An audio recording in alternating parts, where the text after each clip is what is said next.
Welcome to LexiCast, a podcast designed to help you grow in your legal practice, with weekly updates on current topics, trends, and practical insights.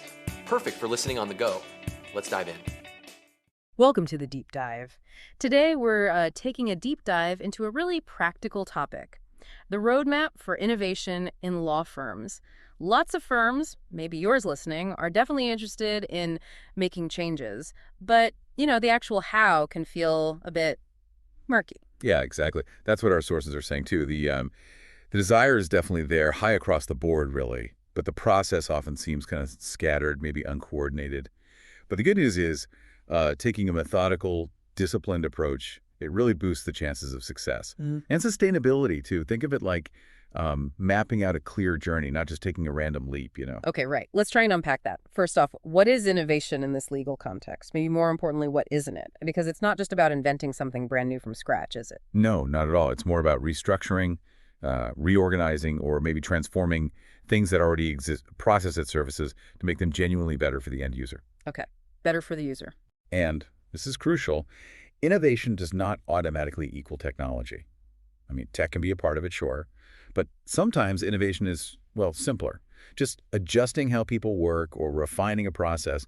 Our sources even pointed to this hashtag #BringBackBoring hashtag in legal innovation circles. Bring back boring. Interesting. Yeah, it sounds a bit funny, but it's about focusing on those fundamental, maybe less flashy improvements that actually deliver value. The main point is innovation have to have a purpose. It needs to solve a real problem, add tangible value.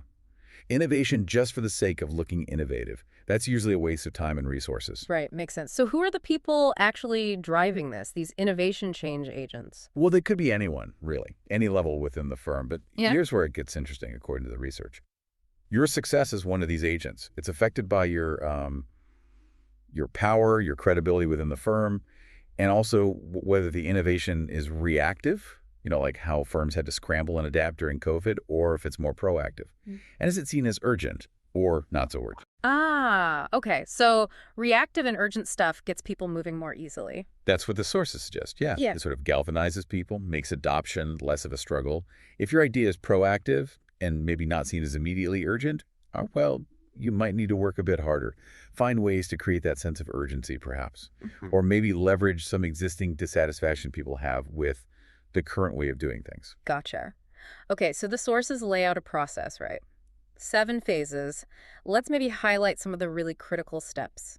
Phase 1 is gather intelligence. How should people visualize this? Think of it like planning a big trip. You're creating what the sources call an Innovation Manifesto. It's like a detailed logbook or a diary even. You collect all the relevant data, your firm's internal talent, what processes you already have, the tech you use, budget constraints, absolutely. But also, what are competitors doing? What's happening in other industries? A comprehensive picture. Exactly. Then phase 2, choose your bucket. This is a big strategic decision point. Yeah, essentially you're choosing between 2 main types. Core innovations, that's improving the services you already offer, or market-creating innovations, which is about developing completely new markets or services. Okay, so for someone just starting out, let's say, rookie change agent, what's the recommendation there? Core or market creating? Good question. The advice is pretty firm. Stick with core innovations to start. Market creating stuff is just, well, it's riskier, it costs more, and you often have to educate clients about this new thing you're offering. And lawyers maybe aren't always fans of risk? Well, the source material notes that lawyers, kind of by nature and training, dislike any kind of failure. So that whole fail early, fail fast tech mantra, it doesn't usually sit well in a legal environment. Getting some early wins with core innovations is really key for building that credibility and getting buy-in for maybe bigger things later. Right, build momentum. Okay, moving on. Phase 3, fill the bucket with problems. Yeah, and the focus here is on the specific problems that you or your immediate team can actually control. Don't try to boil the ocean or step on toes. Find something that isn't already clearly owned by someone else powerful. And again, start small. Maybe pilot an idea with just one friendly client or within one practice group. Show it works, build trust. Pilot projects. No. Makes sense. Oh. Then phase 4, bring the team on board.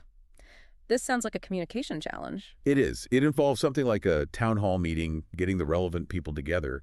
But the absolute most important part, clearly explaining why. Why are we doing this? The source uses the Henry Ford analogy. His vision wasn't, let's build an assembly line. His vision was an affordable car for everyone. The assembly line was the how that followed the why.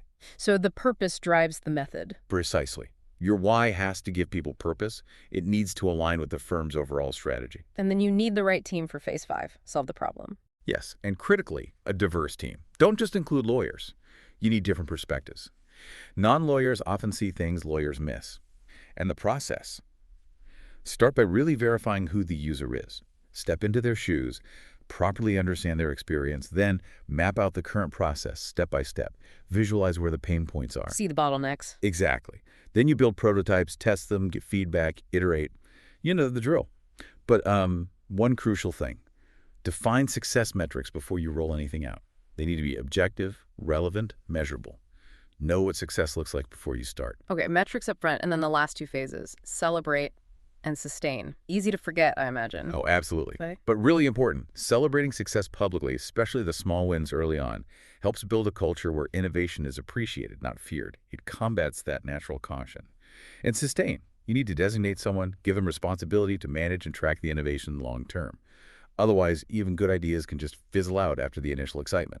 Right, it needs ownership to stick. So, wrapping this up, what's the big takeaway for our listeners? It sounds like successful innovation isn't some random eureka moment. Definitely not. It's not just about, throwing ideas at a wall and hoping something sticks. It's a much more disciplined approach. Yeah. It involves that deep intelligence gathering we talked about, real empathy for the user, making careful strategic choices, and engaging a wide range of people. So, a clear process, not magic. Exactly. Which I think raises an interesting question for everyone listening. Armed with this kind of framework, even Yeah. just the basics we've discussed, what's one small, controllable problem within your own firm that you could start to methodically innovate on, maybe starting today? A great thought to leave people with. Food for thought indeed. Well, that's all the time we have for this deep dive. Thanks so much for joining us. My pleasure. And thanks to all of you for listening. Until next time, keep innovating. That's it for today's episode on LexiCast. If you're looking for more in-depth episodes that can also be claimed as CPD activities, check out our LexiCast CPD Plus page linked in this episode's notes. Follow us now to stay up to date, and we'll see you next time.